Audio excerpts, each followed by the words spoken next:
Hello everyone, welcome to KRS success short. KRS success short में आप सभी का बहुत बहुत स्वागत है। और जैसा कि आपको पता है कि आज है 18 सितंबर और आज भी जो है इंटरव्यूज़ थे और इंटरव्यू में किस तरह के क्वेश्चन पूछे गए हैं इस विषय पर आज हम चर्चा करेंगे। तो जल्दी जल्दी हम लोग जो है क्वेश्चंस को देख लेते हैं। तो सबसे पहले उत्तर प्रदेश से कुछ क्वेश्चन पूछे गए हैं। तो उत्तर प्रदेश से तो पूछे ही गए हैं, साथ में जो आपको मैंने पहले बता रखा है कि आप हल्का सा पहले आपके मतलब जो भी आपकी एजुकेशन है उसके विषय में पूछा जाता है। जैसे आपने इंटर किया है तो कब कहाँ से, ग्रेजुएशन किया है कब कहाँ से, या फिर आपकी लास्ट क्वालिफिकेशन क्या है, ठीक है, या फिर अभी इतना गैप हो गया है, आप अब तक क्या कर रहे थे। तो इस तरह के कुछ क्वेश्चंस भी हैं जो कि आपसे स्टार्टिंग में पूछे जा रहे हैं, ये जानने के लिए कि आपने क्या क्या किया है और फिर उसी के अकॉर्डिंग क्वेश्चंस आपसे उठ रहे हैं। तो सबसे पहले देख लो उत्तर प्रदेश का पूर्व नाम। ठीक है, उत्तर प्रदेश का पूर्व नाम तो आप बता सकते हो संयुक्त प्रांत था नाम, है ना। ठीक है, United province. Number second, Uttar Pradesh की पहली महिला राज्यपाल, पहली महिला राज्यपाल। ठीक है, तो कौन है, सभी को पता होगा, श्रीमती सरोजनी नायडू। श्रीमती सरोजनी नायडू। ठीक है, और इसके बाद से नेक्स्ट क्वेश्चन एक है आपका कि उत्तर प्रदेश में गंगा किन किन जिलों में बहती हैं। ठीक है, ये क्वेश्चन मैं करा चुकी हूँ तो नहीं कराऊंगी इसको मैं, ये रिपीटेड क्वेश्चन है आपका, किन किन जिलों में बहती हैं। ठीक है, किन किन जिलों में बहती हैं, तो ये आप बताइएगा। ये बताइएगा नहीं, ये मैंने जो है शायद फर्स्ट डे या सेकंड डे के जो इंटरव्यूज़ के वीडियो हैं उसमें इसका आंसर है, तो बार बार एक ही क्वेश्चन का आंसर नहीं करूँगी। और एक चीज़ और है, आज का क्वेश्चन ये आप लोगों के लिए है कि उत्तर प्रदेश में गंगा कहाँ से एंट्री करती हैं। ठीक है ना, गंगा कहाँ से एंट्री करती है, ठीक है ना, कहाँ से प्रवेश होता है, ठीक है, कहाँ से प्रवेश करती हैं। तो इसका आंसर आपको देना है, कमेंट बॉक्स में ज़रूर से कमेंट करके बताइएगा कि इसका आंसर क्या होगा। ठीक है, नेक्स्ट इसमें क्वेश्चन पूछा गया है आपका कि उत्तर प्रदेश का राष्ट्रीय पक्षी क्या है। ठीक है, राष्ट्रीय पक्षी क्या है, तो सभी को पता होगा, राष्ट्रीय पक्षी सारस अथवा क्रॉन्च। ठीक है, सारस अथवा क्रॉन्च। चलिए आगे बढ़ते हैं इसके बाद से। नेक्स्ट जो है कुछ क्वेश्चन पूछे गए हैं लखनऊ के विषय में। हो सकता है कि जो स्टूडेंट रहा हो वो लखनऊ का रहा हो, ठीक है, और नहीं, ज़रूरी भी नहीं है कि जो लखनऊ से रहे उससे ही लखनऊ के विषय में पूछा जाएगा। इस बार जो है हर तरह के क्वेश्चन हर बच्चे से पूछे जा रहे हैं। ठीक है, तो नेक्स्ट क्वेश्चन था, लखनऊ किस नदी के किनारे स्थित है। ये किसी एक बच्चे से पूछे हुए क्वेश्चन नहीं है, ये सब मिक्स हैं, है ना, के किनारे स्थित हैं। तो आंसर होगा आपका, पता है आपको, गोमती नदी। ठीक है, नेक्स्ट है आपका नंबर 7। ये एक देख लेना आप, जो उत्तर प्रदेश की जो है न्यायिक राजधानी क्या है। ठीक है, उत्तर प्रदेश की न्यायिक राजधानी, ठीक है, प्रयागराज। इसके बाद से नेक्स्ट जो है आपका लखनऊ से ही है, लखनऊ के पर्यटन स्थल कौन कौन से हैं। ठीक है, लखनऊ के पर्यटन स्थल कौन कौन से हैं। ठीक है, तो बहुत सारे हैं, आप बता सकते हैं इसमें। ठीक है, छोटा इमामबाड़ा, बड़ा इमामबाड़ा है वहाँ पे, और जो आपके यहाँ पे पार्क्स बने हुए हैं, लोहिया पार्क है, ठीक है, अम्बेडकर पार्क है, और भी जो बहुत सारी जगह हैं वहाँ पे आप उसको, जब भूल भुलैया है तो आप उसको वहाँ पे मेंशन करें। ठीक है, तो उनके विषय में जाने भी, है ना, कि किसने बनवाया था और क्यों, उसके पीछे की क्या हिस्ट्री है, तो ये सब चीज़ें पढ़ते जाएंगे। नेक्स्ट क्वेश्चन देखिए जो है वो है आपका, मौलिक अधिकार बताइए, है ना। तो पहले तो आप बताइएगा मौलिक अधिकार कितने हैं। ठीक है, ये भी आपका रिपीटेड क्वेश्चन है। ठीक है, कल वाले मैंने कराया है और पूरा जो है आपको एक्सप्लेन भी किया था। कल वाला जो आपने देखा होगा सेशन जो है 17 तारीख वाला, तो यहाँ पे नहीं बता रही हूँ। उसके बाद से राष्ट्रपति का चुनाव कैसे होता है ये भी पूछा गया है, ये भी रिपीटेड है, मुझे याद आ रहा है फर्स्ट डे का, तो ये भी आप जो है खुद से कर लेंगे, राष्ट्रपति का चुनाव कैसे होता है। ठीक है, तो ये क्वेश्चन भी आप देख लेंगे। इसके बाद से जो है नेक्स्ट क्वेश्चन जो है, देखिए मैथ से एक दो क्वेश्चन पूछे गए हैं, ठीक है। कुछ फॉर्मूले बेस्ड थे, तो वो सब मैंने आपको बताया है पहले भी कि कुछ फॉर्मूले वगैरह जो भी हैं आपके वो तैयार कर लीजिएगा आप, ठीक है। उसके बाद से नेक्स्ट है कि आपका देखो गंगा नदी के विषय में बता दिया है मैंने, लेकिन आप और भी पढ़ सकते हैं, ठीक है। और एक लोगों ने बताया है कि उनसे पूछा गया है कि वॉल्यूम क्या होता है, ठीक है। वॉल्यूम क्या होता है, तो अब ये किस सेंस में पूछा गया है, अगर वॉल्यूम जो है ये मैथ्स के सेंस में पूछा गया है या फिजिक्स के सेंस में पूछा गया है, दोनों के लिए अलग अलग जो होगा। तो जो है इसका आंसर जो है मैं नहीं बता रही हूँ, क्योंकि मैं खुद कंफ्यूज हूँ कि ये क्वेश्चन जो है किस बेस पे पूछा गया है, ठीक है। चलिए इसके बाद से आगे बढ़ते हैं। नेक्स्ट, महाराणा प्रताप के घोड़े का नाम क्या था? महाराणा प्रताप के घोड़े का नाम क्या था, ठीक है। तो क्या नाम था, सभी को पता होगा, चेतक। चलिए नेक्स्ट हम लोग आगे बढ़ते हैं नंबर 13 पे। तो ये सारी चीज़ें आप लोग जो है देखते रहिएगा। इसके बाद से जो है नेक्स्ट क्वेश्चन है आपका, वो आपका जो है हिस्ट्री है। लोथल कहाँ है? लोथल कहाँ है? तो ये गुजरात में, ठीक है।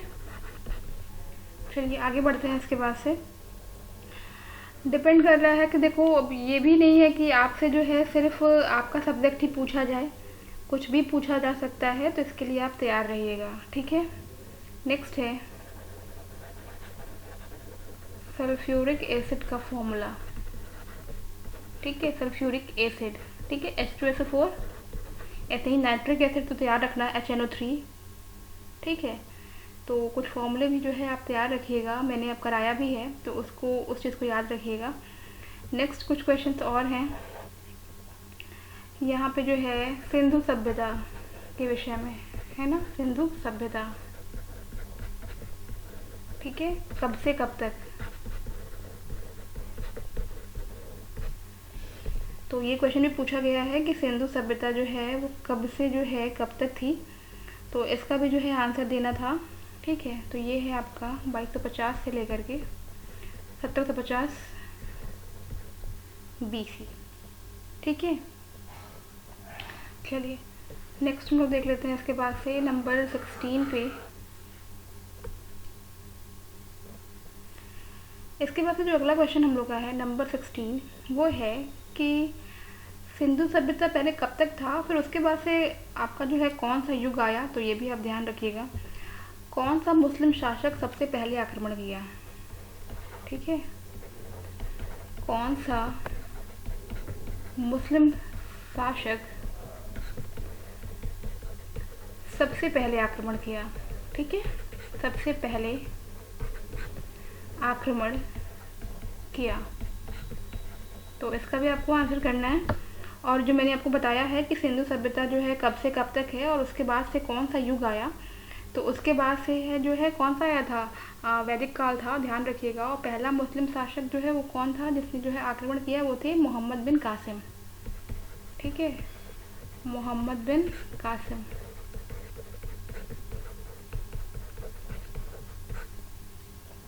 चलिए इसके बाद से जो है नेक्स्ट हम लोग देख लेते हैं। इसमें जो है तराइन का युद्ध मैंने शायद आप लोगों को बताया था, तो जो है इसको ध्यान रखिएगा। तराइन का युद्ध ये मैं बता चुकी हूँ, ये भी रिपीटेड क्वेश्चन है। तराइन का युद्ध जो है कब हुआ, ठीक है, तो तराइन का युद्ध ये बता चुकी हूँ, तो इसको नहीं बता रही हूँ। चलिए आगे देख लेते हैं। इसके बाद से नंबर 18 पे कौन सा क्वेश्चन है। नेक्स्ट क्वेश्चन है नंबर 18 पे, कबीर दास के विषय में है ये कि कबीर दास का जन्म कहाँ हुआ और इनकी मृत्यु कहाँ हुई, ठीक है। का जन्म, तो जन्म कहाँ हुआ इनका, इनका जन्म हुआ था काशी में, यानी कि वाराणसी वर्तमान में, ठीक है। और मृत्यु कहाँ हुई थी इनकी, मगहर में, ठीक है, मगहर में, तो ध्यान रखिएगा। नेक्स्ट है नंबर 19, नेक्स्ट एक क्वेश्चन और था कि संयुक्त परिवार जो है वो कैसे अलग हो रहे हैं, ठीक है। संयुक्त परिवार कैसे अलग हो रहे हैं, तो जिनका सब्जेक्ट होगा वो अपना आंसर देख लेंगे, ठीक है। हिंदी वाले बच्चों से कहना चाहूँगी कि आप लोग जो है कबीर दास, तुलसीदास, है ना, रसखान, रहीम, इन लोगों के कुछ दोहे भी तैयार कर लीजिएगा कालिदास के, जो कि आप लोगों के लिए शायद बेनिफिशियल हो जाए, ठीक है। तो कबीर दास के दोहे भी पूछा गया है, कबीर दास के कोई दोहे बताइए, है ना, तो तैयार करिएगा इसको भी। चलिए आगे बढ़ते हैं नेक्स्ट। वर्तमान में जो है आपका एक मुद्दा जो है चल रहा है वर्तमान में, है ना, तो अफ़गानिस्तान के विषय में पूछा गया है, ठीक है। अफ़गानिस्तान की प्रेजेंट सिचुएशन, ठीक है, ये अफ़गानिस्तान की प्रेजेंट सिचुएशन मतलब किस तरह का मुद्दा वहाँ चल रहा है, क्या हालात हैं वहाँ पे। नेक्स्ट है नंबर 22। इस पे जो है पूछा गया है भारत रत्न अवॉर्डी के विषय में, ठीक है। तो भारत रत्न अवॉर्डी के विषय में पूछा गया है। क्वेश्चन किस तरह से पूछा गया है कि किन प्रधानमंत्रियों को भारत रत्न से सम्मानित किया गया है, ठीक है। तो भारत रत्न अवॉर्डी पहले तो आप देख लीजिएगा कौन कौन लोग हैं और किन प्रधानमंत्री को भारत रत्न जो है मिल चुका है। तो मैं बता दे रही हूँ, जवाहरलाल नेहरू को भी मिला हुआ है, लाल बहादुर शास्त्री को भी मिला हुआ है, और आपके जो है थर्ड पे इंदिरा गांधी हैं, उनको भी मिला हुआ है, ठीक है। तो और भी जो होंगे आप देख लीजिएगा, लेकिन फिर भी इतना ध्यान रखिएगा कि कम से कम 1-2 आंसर आप वहाँ दे पाएँ। चलिए आगे बढ़ते हैं नेक्स्ट।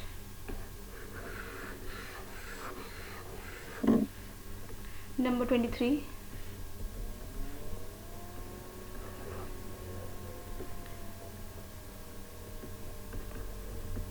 मैथ्स का एक क्वेश्चन है, राइट एंगल ट्रायंगल, ठीक है, 90 डिग्री, पता होगा जो लोग मैथ्स वाले बच्चे होंगे। a+b का होल क्यूब, a+b का होल स्क्वायर, देख लेना ये सब, ठीक है। स्क्वायर, इसको डिफाइन करिए। तो मैथ्स में देखो इस तरह के ही क्वेश्चन हैं, और परसेंटेज से कुछ क्वेश्चन भी आपसे बेसिक जो है वो पूछ सकते हैं।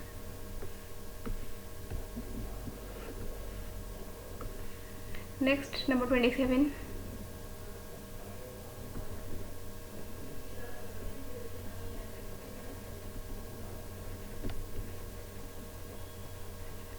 थर्ड जनरेशन कंप्यूटर, ठीक है। और नेक्स्ट पूछा गया था प्रॉपर्टीज़ ऑफ कंप्यूटर, क्या प्रॉपर्टीज़ होती हैं कंप्यूटर की। तो ये सब चीज़ें मैं नहीं बता रही हूँ क्योंकि ये सब चीज़ें बहुत बेसिक हैं और आप लोगों को पता होंगी, इसलिए जो है मैं नहीं बता रही इसे। चलिए आगे बढ़ते हैं नंबर 29 पे। 29 पे है आपका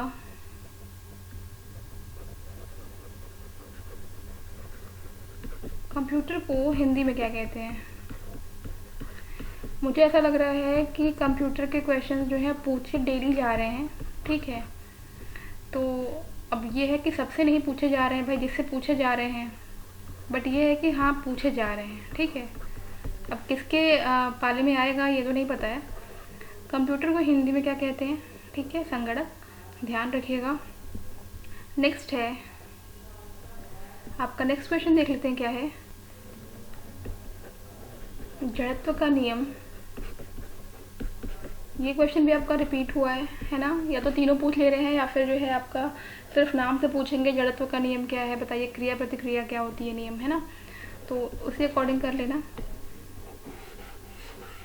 चलो इसके बाद से फिर हम लोग देख लेते हैं साइंस में ही,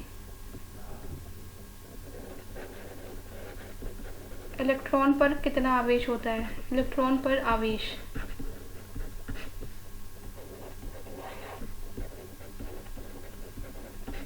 मुक्त इलेक्ट्रॉन, ठीक है, क्या होते हैं। तो जड़त्व का नियम आप सभी को पता होगा, जो न्यूटन का प्रथम नियम होता है वही जड़त्व का नियम होता है। ठीक है, ये मैं बता चुकी हूँ कि जब कोई वस्तु जो है विरामावस्था में हो तो वो तब तक विरामावस्था में रहती है या फिर एक रेखीय गति करती रहती है जब तक कि उस पर कोई बाह्य बल ना लगाया जाए। ठीक है, इलेक्ट्रॉन पर आवेश क्या होता है, तो इलेक्ट्रॉन पर आवेश जो है वो आपका 9.1 मल्टीप्लाई बाई 10 पावर -31 किलोग्राम होता है, और -28 जो होता है वो आपका ग्राम में होता है। ठीक है, तो ये चीज़ ध्यान रखिएगा, एक बार आप लोग देख भी लीजिएगा। ठीक है, मुक्त इलेक्ट्रॉन क्या होते हैं, चलिए नेक्स्ट देख लेते हैं इसके बाद से। नेक्स्ट है आपका अदिश राशि के उदाहरण। ये भी क्वेश्चन आपको मुझे लग रहा है कि रिपीट ही हो रहे हैं, है ना, तो बता लीजिएगा। ये बता चुकी हूँ मैं, और शायद ये भी बता चुकी हूँ मुक्त इलेक्ट्रॉन क्या होते हैं। तो ये कुछ क्वेश्चन हैं आज के डेट के, जिस तरह के जो क्वेश्चन मिल गए हैं उतना बता दिया गया है, क्योंकि बहुत लेट हो रहा था आज, ज़्यादा जो है रिस्पॉन्स मिल नहीं पाया है। ठीक है, तो जितना मिला है उतना बता दिया गया है, इस हिसाब से आप तैयारी करते रहें। तो चलिए मिलते हैं अपनी नेक्स्ट वीडियो में। Till then take care and bye bye.